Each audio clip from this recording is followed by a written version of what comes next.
Namaste, I'm Manish and I'd like to share with you PADMASANA or the lotus pose. The lotus has a huge amount of significance in Indian or Eastern philosophy.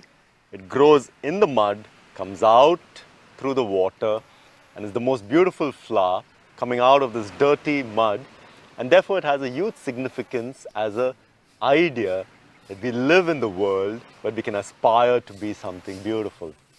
The lotus pose itself, or Padmasana, is one of the classic yoga poses for meditation. In today's times, a lot of people struggle with Padmasana simply because back in the day, people were beginning yoga at a very young age in life. So through their teenage years, as they began yoga practices, the joints were pliable and therefore you could do this. If you've never done yoga for many years and suddenly you take to it in your 30s or 40s, or if you've been doing excessive exercise and running and you've already stiffened your legs and joints and knees, it may be a bit difficult. Having said that, the body can be trained, but you can take a decision. If you feel that it's causing you pain, you can avoid Padmasana and work on Siddhasana the way I'm sitting. For Padmasana, let's get started with certain practices. Now, I'm just going to move the mat so that we get a better angle. First of all, get your ankles moving. So this movement of the ankle is very important. If your ankles are stiff, I would highly recommend walking barefoot on a lawn or on a beach, simply because in nature there are no flat surfaces, but we only make flat surfaces man-made. And we're always wearing shoes, so we're losing that flexibility. It'll open up if you walk barefoot on a lawn for a while. The next thing that we need is the movement of the knee. So always fold the knee fully before you rotate. If you try to rotate it from here, you risk injury of the ligaments of the knee. So fold it fully. Now it's safe to move. Everybody can do this. If you can't do all the way in your ear, then don't even attempt Padmasana. So first you need to ensure that your leg can go in, the knee can be locked at 90 degrees. Once you've done that, gently, almost as if you're cradling your leg, bring it up here, placing the heel very close to your navel. Yeah? If you leave your leg here, it's going to cause a lot of pain on the ankle and on the instep. So it's important to get the leg. So this is how I do it. I very gently take it up here. I don't mind spending the few extra seconds getting the leg in position. It'll help me to sit for many, many more minutes later, as opposed to being in a rush to get in. So now one leg is on top here, like this. How can I improve this posture? So I bend this knee here. So this rotational axis of the knee gets trained. One posture. The second thing that I do is I bring this leg like this, opening out the ankle. Now this helps me get these positioning right. And then I can forward fold here.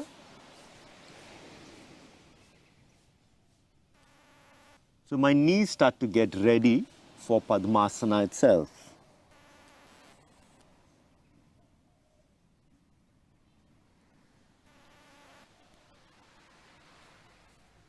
And then let's do the same two movements on the other side. So also taking it out very gently. People get injured coming in and out of asanas. So very gently taking out the leg and stretch.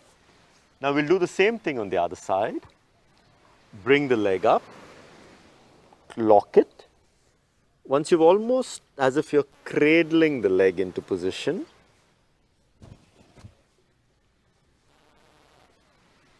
drop down.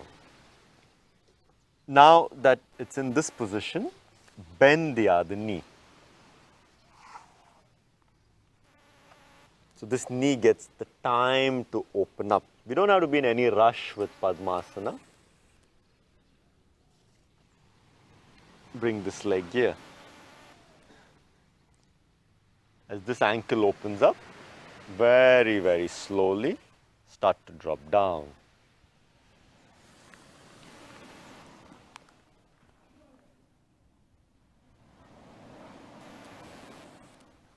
And come back up. Now that you've done it on both the sides, it's time for us to attempt a Padmasana. To get your Padmasana right, first, knee in. I'm just going to repeat that again and again. Cradling your leg, bringing it into your navel. So it's as high as your body can take. Similarly, closing, cradling your leg, bringing the heel to the navel. So now you have sat in Padmasana. See that you're sitting on the sit bones. One of the most amazing postures to sit in meditation. There are two postures that we use for meditation predominantly, Padmasana or Siddhasana. I'll do another video on that, but the way I was sitting initially. Now Padmasana, there are hundreds of poses within Padmasana to keep improving your Padmasana itself. One of those is Baddha Padmasana. Take your right hand across and behind to hold the right toe. And do the same thing with the left. So we are always interested in finding how do these ancient practices transform body, mind and prana. In terms of physical posture, Padmasana is beautiful because you have a wide base to sit in meditation. The spine is straight. The legs are locked, so there's not much sensory information or diversion coming from the legs. And you can sit for a long period of time in meditation. That's a huge impact of Padmasana. In terms of the legs, the knees, the digestion, many benefits, nervous system.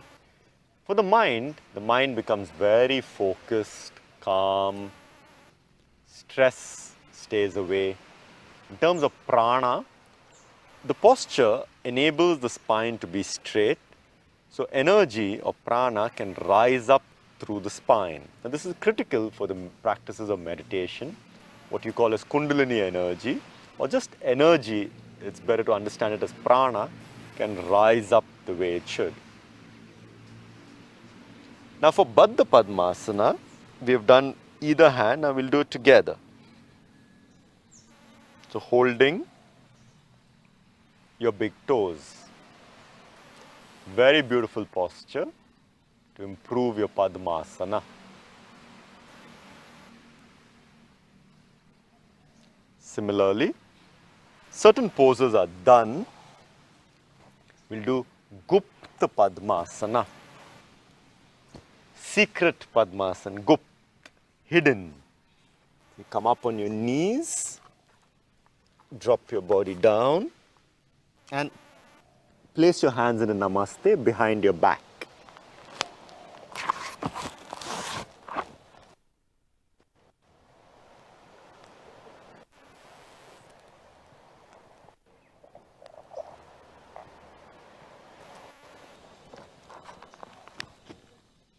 That's a very beautiful practice to open out your Padmasana.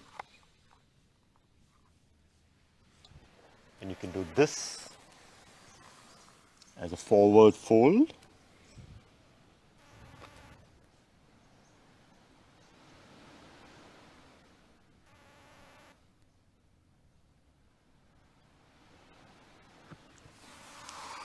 And then your Supta Padmasana, or like lying down in Padmasana, Supta. So very, very slowly start to drop back down.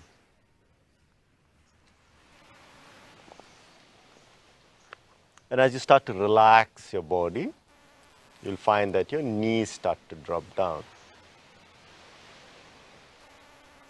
You can hold the toes.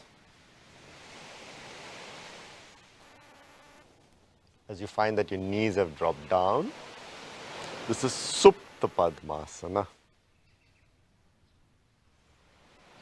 lying down lotus. From there, you can move into Padmasarvangasana.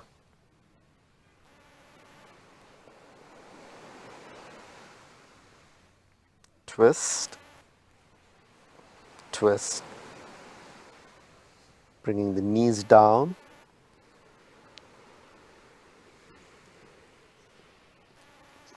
And this is actually Matsyasana. Matsyasana is done in Padmasana as a counterpose to Sarvang or shoulder stand.